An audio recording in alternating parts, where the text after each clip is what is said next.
tetuyinza kwesiga magezi gaffe, tetuyinza kwesiga maanyi gaffe, tetuyinza kwesiga oba bugagga bwaffe na birala. Ebyo tebikola. Mukama yeebazibwe. Katonda yayinza byonna. Era oyo gwe tuzze okusaba. Mukama abayambe. Sayansi hayi muyitire waggulu nnyo nnyo. Mukama waffe yeebazibwe. Katonda abataase eri enkwe z'omubi Setaani. Omulabe aleme kuleeta waawo. Omanyi nga omulabe ku nkomerera waliwo ayinza okuleeta waawo n'okyankalana n'obivaako. Nze nakuma ebibuuzo ebbanga ddene nnyo nnyo nnyo.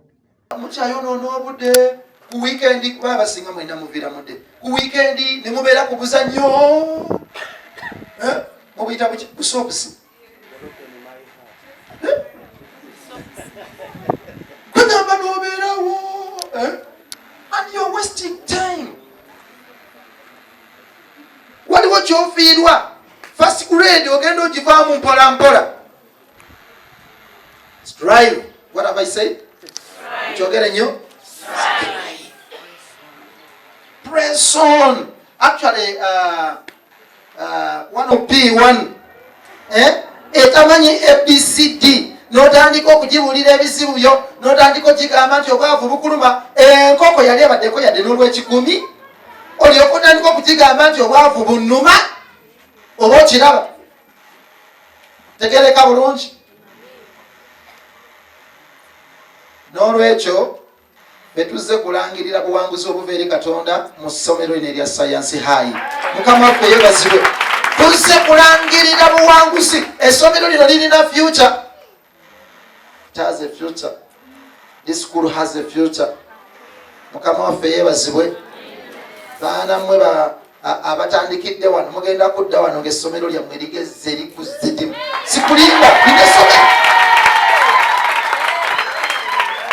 Ono omusajja alitandise ono omusajja omulaba, musajja w'amagezi. Musajja omulaba yenna ajjudde mata. Okiraba. Era tuzze kulangirira Katonda agaziye ensalosalo zaffe. Wano we tuli wanyigirivu naye si we tugenda okubeera. Mukama waffe yeebazibwe. Si we tugenda okubeera olubeerera. Tewali kintu kyonna ky'oyinza kwekwatako okuggyako nga weekutte ku Katonda. Kitegedde yali kubyeko ne mu ngalo.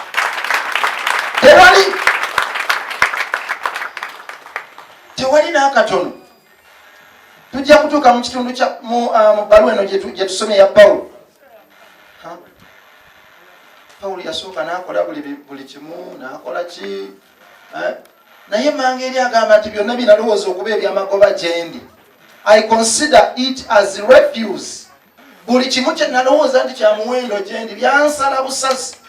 Byonna byali tebiriimu. Mbirowooza okuba empitambi.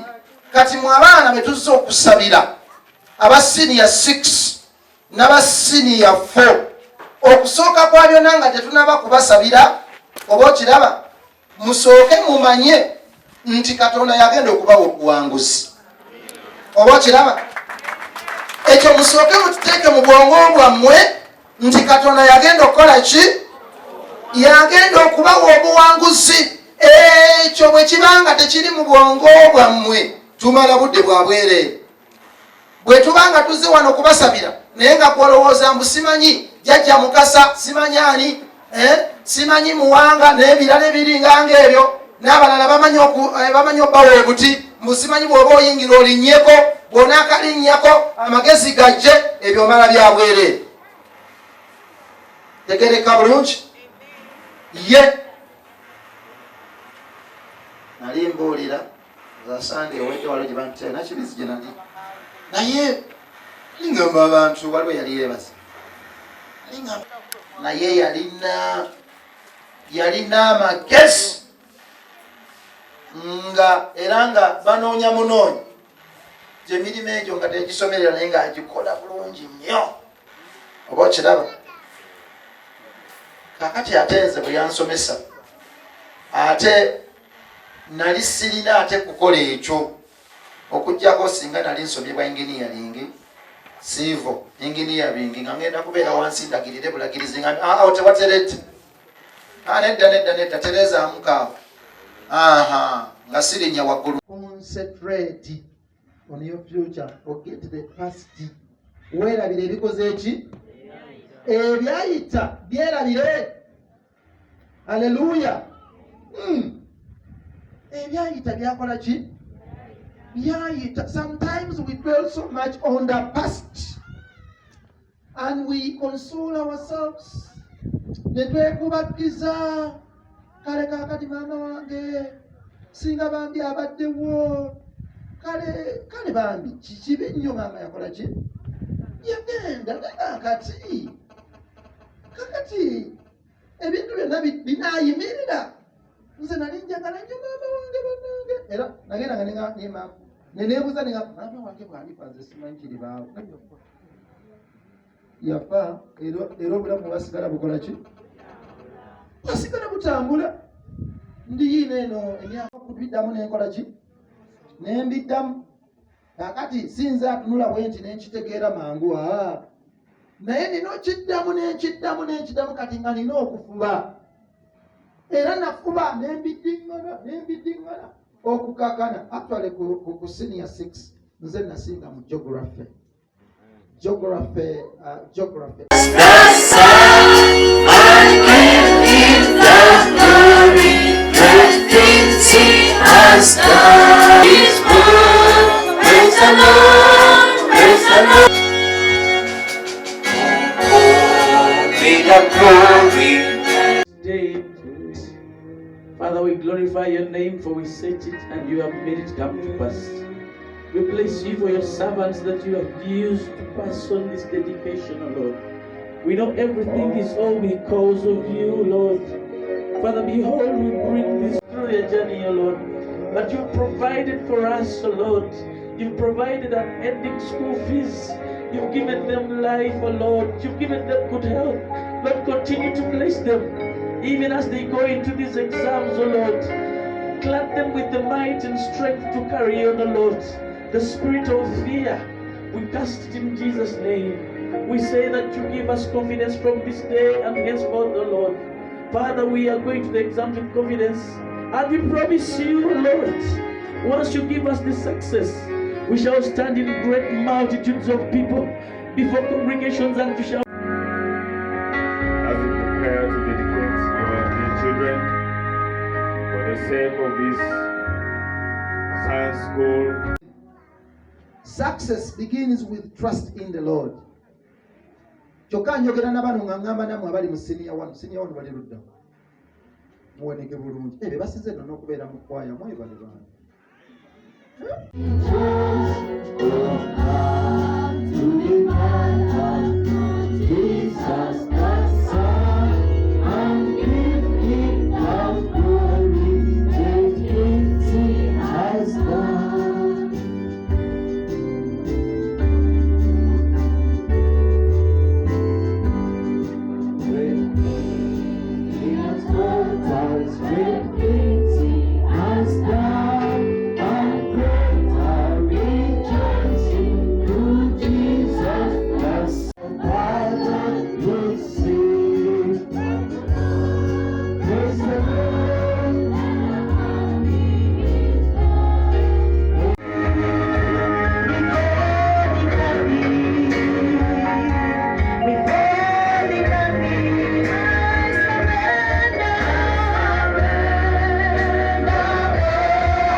become one of the best schools in our community. We want to thank you for our parents for all their endeavors to look for peace.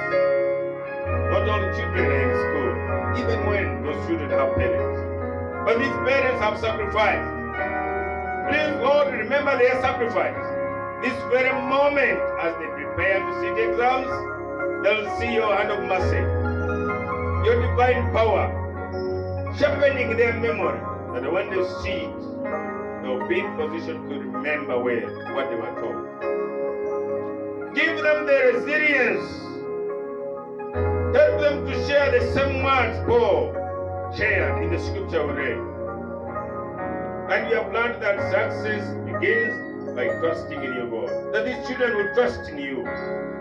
That they will work hard and strive towards their goal. And their goal is to be relevant in the society. To be relevant to their parents. To be relevant. Obokiraba buzina aliwa ali mukatale kakati mukatale wano nyo wakinyeyo ki era nze kinyiza era avuka bange n'ekikola ki wali omuvuka waffe lumu yagenda simena agenda era tusabe ku lw'abalala ebyo ebyetaagibwa ku lw'obulungi bwabwe. Mikwano gyange kambasabe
blessed us, you have blessed our school, and of all you have blessed our parents and the entire church and body of Christ. In the mighty name of the Father and of the Son and of the Holy Spirit, we pray. Amen. The same way, Lord, we want to declare your love and compassion upon these companions, both from S4 and S6, for the sake of the school which started in the humble way, and certainly we know that usually when things begin humble, they turn out to be big or enormous. Because Jesus, you humbled yourself here on earth, the way you came into the ground, the way you were born, the way you suffered amidst the torture of fellow human beings at that time. Because you are human, you died and you were buried, and your death was full of shame at the cross. But from the grave upon your resurrection, oba okiraba oba muwala abeera awo ng'anaatera okutuuka ogenda okulaba kalenzi kamusoberedde kamuwadde olubuto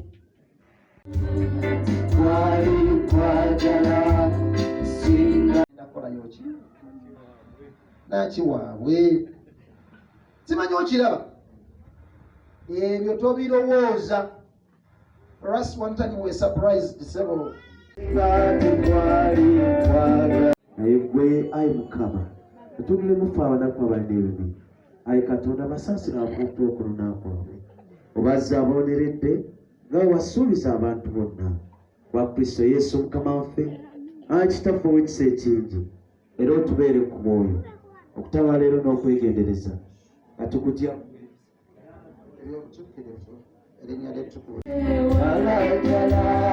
singa tikyali kisa singa tikyali kisa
badde eka babeere baana bawulize babeere abaana abakozi babeere abaana abakaka mu ngeri babadde wano ku ssomero nga batuwulira ffe abasomesa ne batugondera ne baweereza essomero tusaba era banaba batuuse eka babeere bwe batyo bagende mu maaso ensi ejja kubangwira bajja kuba n'omukisa bajja kugaggawala nnyo n'okusinga ensi bwe yandirowoozezza weewaawo ye Peetero ekisooka essula ya 5 olunyiriri lwa 6 n'olwomusanvu aire musomesa omutendeke ate headmaster wa science high school twagala okuyozaayoza abazadde baffe bonna abaweeredde abaana okuba batandikira mu senior 1 paka n'olwaleero nga beetegekera ku bibuuzo byakamalirizo bannange mukama yebazibu tuyozaayoza abayizi baffe aba science high school abeetegese okukola ebigezo byakamalirizo era nga bitandika lwa 5 olwa weekend etandika ne briefing kale tubayozaayoza bebale kuguma bebale kulwana masajja era nga kanoni bwayogedde abayozaayoza kubanga olutalo lubadde lw'amaanyi naye beebale kulemezaako kigere. We thank them for pressing on. Tubasuubiza abazadde nti abaana bagenda soma bulungi olwawo baasomoozebwa omuyaga gwa covid n'ebirala byonna ebize bibasoomooza wakati mu lugendo lwabwe olw'okutuula senior 4 ne senior 6 naye tukkiriza nti ng'abasomesa tukoze omulimu gwaffe abaana tubateeseteese bulungi era bagenda asomera ddala bulungi. Nze nno entanda gye mbasibirira ngijja mu bayibuli ebbaluwa ya Peetero esooka essula ya 5 n'olwa 7 ekubiriza abaana okubeera abawombeefu nti weetoowaze wansi w'omukono gwa Katonda. Humble yourself before the hand of the Lord. Naye anaakuyimusa mu kaseera akatuufu and will lift you up in that time. Abaana tubakubiriza nga babadde n'empisa bongere okubeera n'empisa mu nsi gye bagendeye babeere bawulize bawulira abazadde babe baana bagomvu ate babeere abaana abakoze ennyo obunyiikivu obukeeze obukwasi bw'obudde n'enno n'endala ze tubasomeseza ku ssomero bazitwale mu maaso ensi ejja kubangwira bajja kugaggawala kubanga tubawadde omukisa ate ne kanoni waffe Reverend Canon Geoffrey Kagoye ow'oku St. Dunstan's Church Mukono Diocese abawadde nnyo omukisa era n'abasabira omukisa era nzikiriza bagenda kuba baana banjawulo mu nsi eyo n'obulamu bwawe bwonna bunajja tweyanze tweyanzeege Mukama abongere